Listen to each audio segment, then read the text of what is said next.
Once again, ma'am, good morning. My name is Ken Villanueva Cabalan.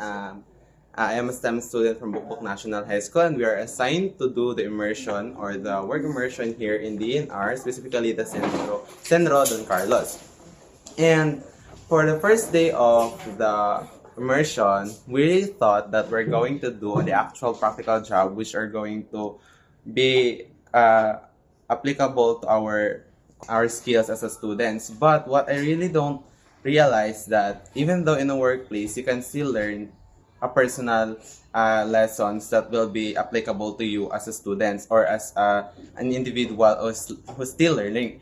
And then Ma'am Jen, ba to Ma'am Jen? Gel. We are, she oriented us of how the DNR or how the Centro Don Carlos works, how many sections are there in the DNR office, and after that, we are assigned to where the section are we going to be put with, and then we are assigned to you, Ma'am Annette, as our the one who are going to train us in this immersion job. And for that first day, we are being told by you, or we're given a task to do a roadmap by which we're going to create a path of our future goal. And with that, we're able to realize that our goal is a must to be achieved by us. We're our choice must be valid, not just going to influenced by others such as our parents. Though their plan is very crucial for us, it doesn't mean that it always matters to you. And the next thing is about sorting mind. It's very crucial that you have tasked us to do that because foldering of mind able to put us on how we're going to take or to make decisions of what things to keep and what things to leave or what things to set aside, because it is very essential as a growing as a student who is still learning. You have to take more effort of what things needs to give prioritize with and what things need to set aside. And after that, we're being given a task to write an essay of what we're expecting or what we have learned before and after we enter the DNR office. And after that, we input or we encode it to the computer, and until the last minute of the day, we have learned a lot from that first day. And for the second day, we are assigned to input or encode that essay that we have made during Monday and print it with our signature as our evidence that or proof that we have made something during our first day of immersion. And the second day, we are assigned another task to sort or organize things based on the year of what is written in the folder. And we have assigned to make the box where the files is going to be put with and labeled it year by year in order for the other personnel in order for other personnel to know what is inside the box of what year does the file inside the box to be able to identify faster and easier. And after that, we continued that during and after lunch, and after the task we have managed to finish the task, we are called to have the briefing or the formal acceptance as an immersion student, as a student doing the immersion.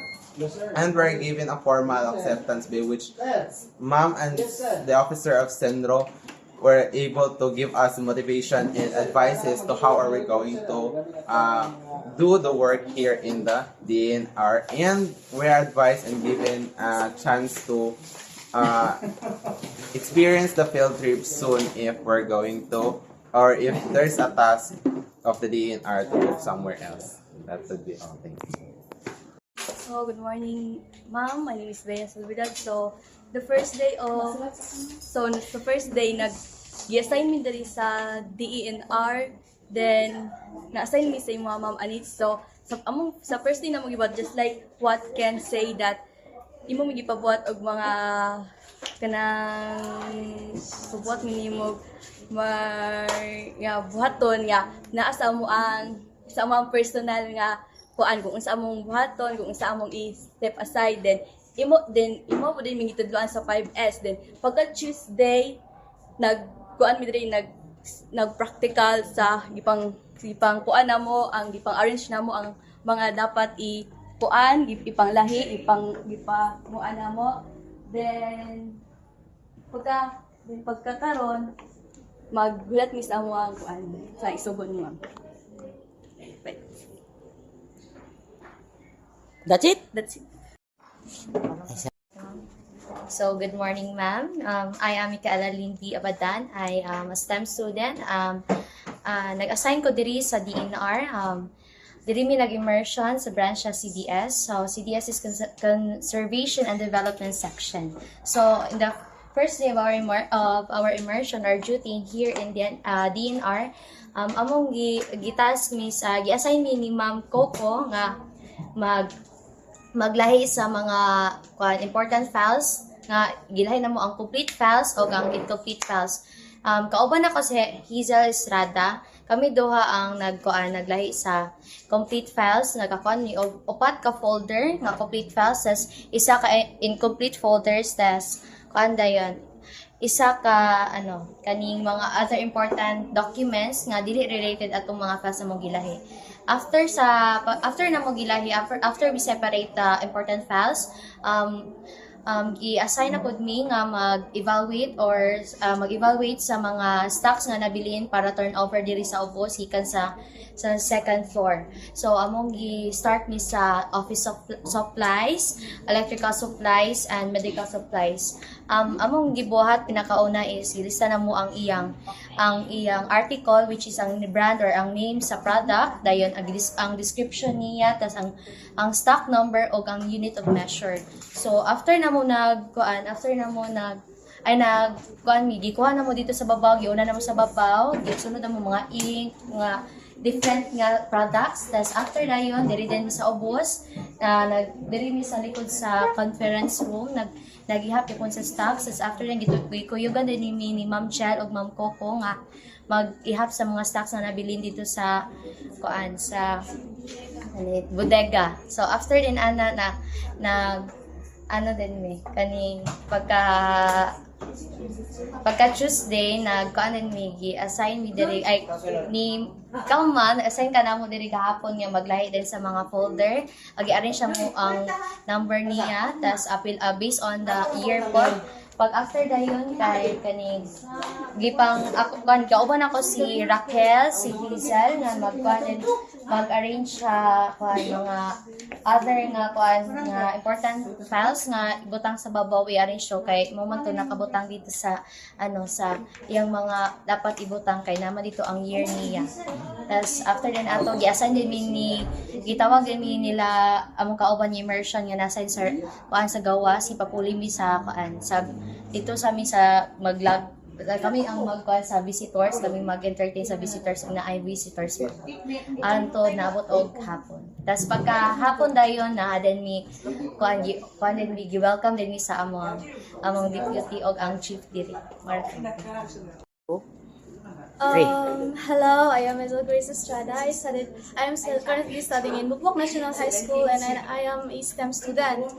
When our immersion teacher said that we're going to be assigned in the DNR's office, we actually don't know where it is. So we walked to the municipal LGO Don Carlos to ask if where is the DNR building, and that lead us here. So that's why we late me on the first day. And then when welcome me atong ni Ma'am Jel, and she introduced to us the different like they said CDS, CMS, the admin or the sa kuan, and we decided to mag-assign mi diri sa CDS to gusto mi maka-experience so kanang field. And then kanang katong nangita si Ma'am Coco ang young assistant, so we volunteered, and then she assigned us to sort the documents, like katong para sa giingon nimi kay kauban man we sorted the complete files, the incomplete files, and the random documents nga marag dili siya belong dito pero naabot siya dito. And then we finished sorting four kanang folders of complete documents and one folder of incomplete documents. That's sa morning na mo nga nabuhat. And then pagkahapon, Ma'am Coco assigned us to kanang list all the kanang mga stocks. So kanang para i-turn over diri sa obos at para sa giingon ni kay. So after that, we arranged them all dira sa cabinet, and then bali na pod mi dadto sa mga stocks sa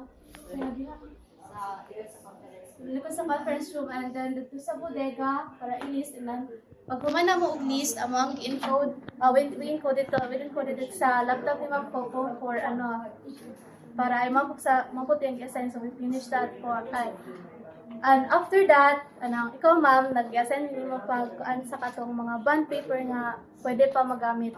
And then, yes, and that ends our day 1. And day 2, at first, nag-arrange mi sa mga documents diri, katong mga by number nga, among gipang transfer dito sa babaw para kuan kay katong by year pod. And then, short lang to siya kay gitawag naman mi sa among kauban kay si Kuya Art gitawag kanang 2 person diri sa CDS para ma-assign dito sa gate para mag-entertain sa mga visitors. And we sat there until 5, and that's all the friends are dito.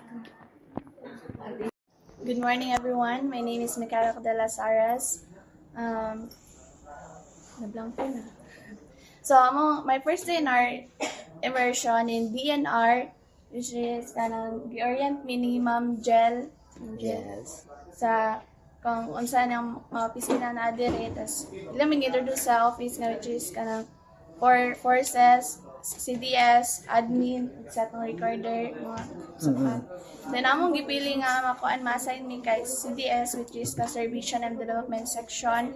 Tas among day 1 dire ma'am kay gisogo mi ni Ma'am Jen o kanang pasulat sa logbook na kay wala mi lain to ma'am niya. Kanang nagkuan dayon mi nanilig din mi pagkahapon. Tas among dito dayon dire kay gisogo mi ni Ma'am Anita og pabuhat sa kuan or pasulat atong database inputting, tas amo dayon gi-encode sa computer. Tas kanang Mora to ma'am. Mora. Okay. So, good morning ma'am, I'm Raquel J. Barnaas. So, na-assign mi diri sa DNR, diri sa Centro Don Carlos Bukidnon. So, first day of immersion is kanang para sa ginganisan nagato mi munisipalidad kay wala mi kabalo kung asa ang DNR. So, medyo na late niya tong first day of school. So, first day of immersion. So first day of immersion is gi-orient minimum gel kung asa mi kung unsa mong gusto kung kanang gusto namo nga ma-assignment. So, ang among gipili is CDS kauban sa akong classmate sa gyapon. So, sa first day of immersion is kanang na-assign ko kay sir dito nga accountable. Then Kinsay ngalan niya, sir? ulit ko nga Janriel January Steven. kay Sir General Steven. Then nidol ko kay Sir, then gitudlan din ko ni ay nag-ask siya sa kuan na ba ko laptop, and sadly wala ko yung laptop. So gitudlan ko niya kay ayang gibot is nag-edit siya kung usay kanang sa computer. And then kuan man tumurag nag-loading magruto yung laptop. So nag-ingat siya sa kuan nga kanang madal na sa akong friends kay tawagan ako niya if na siya sagoon. So wala pa mo ko gitabaw. So niuban ko nila Hazel o nila Bada. So nagtabang ko nila kuan kanang sort sa mga papel. And then pagkahapon din nato wala pa mo ko gitrabaho. So nagtabang po ko nila katong arrange sa mga things like katong office supplies, electrical supplies of medical supplies. Then pagkahapon nato katong isugo minimum ma'am nga katong ipang mga papel katong ipang lahi ang kanang walay sulat, then gi-arrange na mo. So then pag second day of immersion tong kanang morning is na-assign ko nimo ma'am katong ipakan ko nimo all katong mga ay kanang dreams na katas gipabot ko nimo og katong roadmap sa akong dreams, and happy kay ko to kay daghan pud na learn, and especially katong nag-talk ka about Jesus, and dito and katong gipasal ko nimo og prayer, and then pagkahapon dayon is nagtabang ko nila ken og alin siya atong mga box dira katong Na-empty na siya. gipang lahi na mo ang mga year dayon, nagprint dayon mi atong kuan namali pag ganito pero giutot na mo. Yes. Then nag-scratch tape ni, tapos ilahi na mo mga yun, gipasalad na mo sa mga box hangtod na humay ng mga hapon, and paghapon naman itong mga bosses nag-guys meeting, and that's all. Thank you. Okay. Good morning everyone, I'm Sherman Cabalundo, and na-assign mi dari sa DNR Don Carlos. So, the first day na mo dari is gi-orient mi ni Ma'am Jel. Tapos gi-kuan nga daghan kay mga lahi-lahi ang kuan dari sa DNR, which is the CDS, admin, recorder, enforcement, and land. So, na-assign mi dari sa CDS, which is the Conservation and Development section. So, first thing na mo dari is wala kay mi gibuhat. So, gihatagan mi ni Ma'am Jel o buhatonon, which is nabuhat mi atong logbook. And pagka afternoon ato is bakante kay mi ato tayon nagdilhig na lang mi dari, and then sa second day kay kaning gipahimo mi og database inputting ni Ma'am Anita, and gipa-input dayon mi. So kaning katong experiences kada gid kayo para makabalo mi kung usa yun ang trabaho dari sa CDS.